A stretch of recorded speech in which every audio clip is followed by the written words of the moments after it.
जर तुमच्याकडे सुद्धा जुने पाणी परकर किंवा पेटीकोट असतील ना आणि हे परकर जर तुम्ही टाकून देत असाल, फेकून देत असाल, तर इथून पुढे कधीच टाकू नका.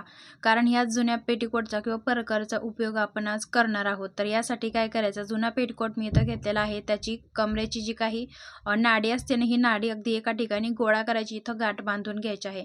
आपल्या घरामध्ये ज्या काही सूटकेस बॅग असतात किंवा कापडी बॅग असतात कपड्याच्या, किंवा प्रवासामध्ये आपण ज्या काही बॅग नेतो, तर ह्या बॅग ना कपाटामध्ये काय सहसा बसत नाही. तर ह्या बॅग आपण बाहेरच ठेवतो आणि बाहेर ठेवायचं म्हटलं की याला भरपूर अशी धूळ तयार होते, धूळ साचते. तर याला धूळ लागू नये म्हणून आपण बाहेरून कवर आणतो. हे कवर खूप महाग आहे. तर असं हे कवर न आणता जर जुन्या पेटीकोटलाच किंवा जुन्या पेटीकोटमध्येच ही बॅग जर आपण ठेवून घेतली आणि त्यानंतर साईडला जर अशा पिना लावल्या किंवा सुई धाग्याने टाके मारले ना, तर व्यवस्थित असं बॅगेसाठी कवर तयार होईल. तर हा छानशी आयडिया किंवा हा छानसा उपयोग तुम्हाला कसा वाटला नक्कीच मला कमेंट बॉक्समध्ये सांगा. व्हिडिओ आवडल्यास लाईक करा, शेअर करा.